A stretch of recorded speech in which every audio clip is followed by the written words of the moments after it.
Hey everyone, Mango7Girl here. How we doing today? Welcome to another episode of Last Cloudia, a game I am exceptionally pleasantly surprised for. I wasn't sure what to think about this game and how I'd like it, but I must say I'm absolutely loving it right now.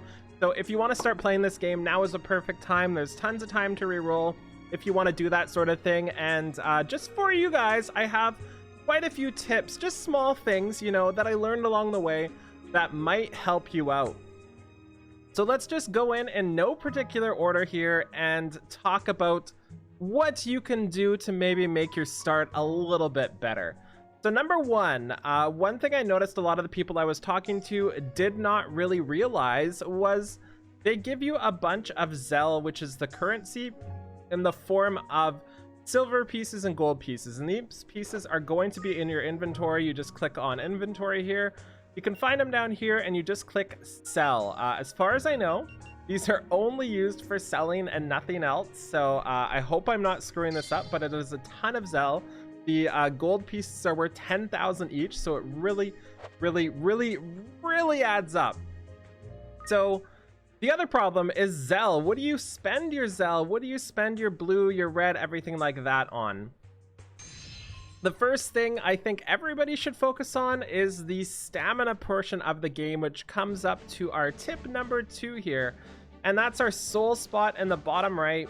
This is where you fund all your stamina, you fund all your game time. I am full there like a bad person. I can't believe that filled up already.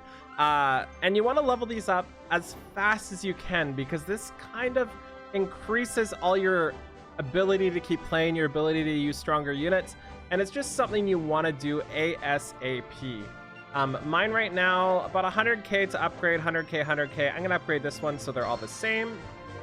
And you unlock these as you go through the story. Wow, that's loud. You unlock these as you go through the story. So just work your way in. I'm in the ice area right now. And that's the last one of these I've just upgraded or just unlocked. It's never wrong to do these. Just go as far as you can on these. You can also click this plus sign up here to increase the soul capacity, because if you don't have this big enough, you can't get enough to upgrade your other pieces. So this needs to be done too. Now that we're on the world map too, there are a ton of chests here. So if we go to, I think it is right here. Yeah, the starting area right here. There are chests everywhere. They kind of hint you this one right here. But then if you scroll up, there's a bunch that are hidden. So if you go all the way up in the clouds, you can see at the bottom there's another chest hidden. There's a ton of other things like that all around the thing. I do have a map for this, and I will link it in the description below. Again, made by Greensburgs, the cornerstone, the pillar of our community for this game, with tips and tricks and stuff like that. It'll help you out, and not everything unlocks right away. You will have to beat some story, and then new chests will unlock. And there's other things you can click on the map. Like there's sometimes boats or bottles on the side. Basically, there's just a ton of interaction in this game. Just like absolute ridiculous amounts of interaction. Next up, we're going to talk about what to spend gems on. And one of the ones I did personally, I think this is right, but I upgraded all of my conquering list slots. I have a bunch of SSR units, and not everybody will have those, but I still think it's worth it because you do get some really good free units. And unlocking these 5 conquer slots, we just click on the bottom right to unlock them there. Just seems like something that you're going to do eventually. You're going to need all these souls. You just get her done right off the bat and get going. I definitely did. I hope it was the right thing to do. At least 3 of them. You want at least 3 for your main team. Next up is going to be a little talk about some more hidden items. This one was posted on Reddit a bit ago, so you might have seen this already if you've been browsing Reddit.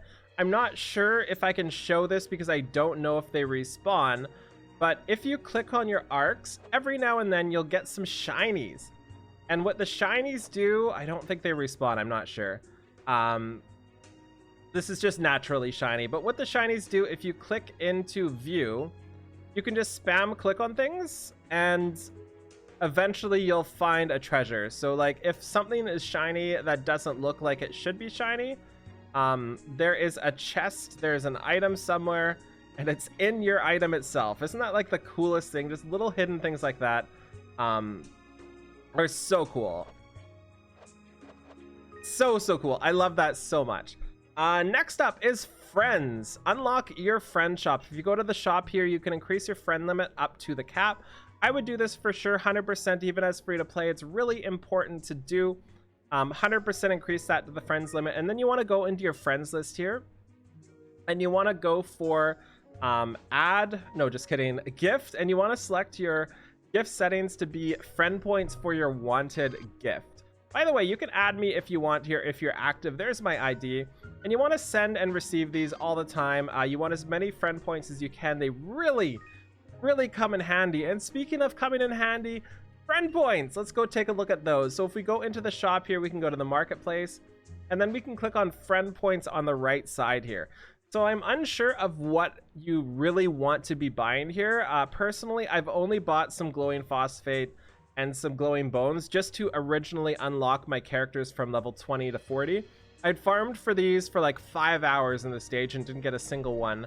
And then I found out, thanks to a friend on Discord, that I could buy these in here. So really helpful. They reset every day too, so you can get one of those a day. I needed 6 glowing phosphates, so this was really the best way to allow me to awaken my units. Also, as you're listening here, if you're wanting to expand on any of my tips, like if you know what we should be buying with friend points, let us know in the comments below, and maybe other people can get helped as well, because we're all still learning here. I'm still learning for sure. So speaking of awakening, I just want to go into this just in case you missed this somehow. But if you unlock, where is it here? If you go to, yeah, there we go, enhance. This is where you need to unlock your character from 20 to 40.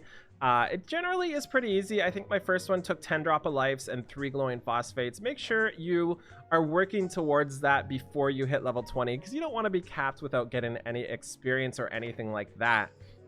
Speaking of leveling things up and experience, it is so far, from what I understand, not too smart to level up your arcs. Every time you level up your arcs, it does cost more to deploy them, and until we have those soul spots upgraded, I stated at the start, until those are max and we're giving a huge amount of influx of those, we really don't want it to take more. That said, there's some shinies on this, isn't there? There we go. We got some shinies. So glad that showed up. So random things like that throughout the game. Really cool that the shinies showed up there. So if we look at, where is it here? Arc level up, we can see the required souls goes to 23. Right now, I believe it takes 15. So every time you deploy it, you'll take an extra 8 red souls, and that's just not worth it at the start of the game for the most part. So make sure you don't level up arcs at the start unless you know what you're doing. The other thing here is the arc ether, and this is basically TMs from FFBE, if you're familiar with that. And what these do is once you grind them up to 100%, you get this awesome item depending on the arc. This one gives you a magic rifle lapsus, and they all give you different things. So this is like a long-term goal to work towards. After every battle, you have a chance to get like a 0.1%, so it takes a long time to get here, and there's also 5% extra from dupes that you get as well. The other thing too I want to mention here is if you start to have trouble in the game, if you hit a brick wall, if you're struggling, learn Giga Blazer if you can. Giga Blazer has been the savior of my game. I don't know what other abilities might do this, but I was struggling so hard on one of the stages. I went in and died at 90%. Like, I literally died at like 80 to 90% on the boss stage. And the second I swapped on Giga Blazer and used that right as the boss came in, I was able to beat it. So the amount of mitigation that Giga Blazer gives is just through the roof. So if you can, I would really recommend learning at least Giga Blazer. Somebody in the descriptions might give you some more ideas for other abilities like this that help you out. But Giga Blazer single-handedly allowed me to progress way further in the story, therefore unlocking more soul spots. I have to use it every boss fight at this point, and it's absolutely super duper worth it.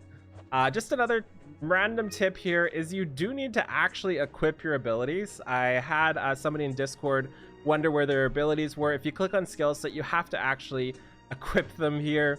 Just make sure you don't screw that up. Yeah, let's equip those too. As I was clicking through, I found another shiny, so let's go get that. There's one more ability that was really helping me out. And again, recommended to me from somebody on Discord here. There are a bunch of people who do have it. Wow, I can't click the right button. There are a bunch of people that do have it, but the one that I have it from is Maiden's Prayer, and that is Healing Wind. Healing Wind has been incredibly helpful to me, and it's just a way to get through those stages where you need to just get as much healing out as you can. I put that on every one of my units now, and there's another shiny. Nice. I love shinies. This is the coolest part about this game. I just love little things like that. Like finding items in your items is just so cool. So check out your arcs for Healing Wind if you're having trouble getting heals up.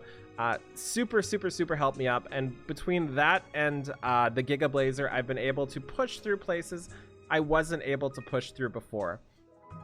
Another tip here too is you can farm for free basically. So if you don't equip any arcs, you can farm for free. So if you want to save your blue orbs, your red orbs, save them up for something, you can take off your orbs and just spam a stage and get as much Zell as you can and work towards unlocking your things. One of those things you never really think about doing, but once I did it, I realized how much Zell influx I could get just from that. So I think that's about it for now. I'm not sure how many that is, but those are just some main things that I learned while playing this game for the first 48 hours. And I'm sure there's going to be a ton more things. I'm sure there's going to be more things I missed. I'm sure there's going to be just so much more information that I can get to in the next little bit. But for now, these were just some super easy things that helped me out and will hopefully help you out within Last Cloudia. I really recommend you pick this game up. It's been really fun. And even if you're just looking for a really good story, really good music, really good aesthetics, really good just experience, like it feels like you're not in a gacha game, if you're looking for one of those, this is definitely a game to pick up. Even if you don't play it for the next 6 years like people seem to want to play their gacha games, it's worth it for now. So thank you so much for watching. Feel free to like, comment, subscribe as always, and I'll talk to y'all later. Have a wonderful day. Bye everybody.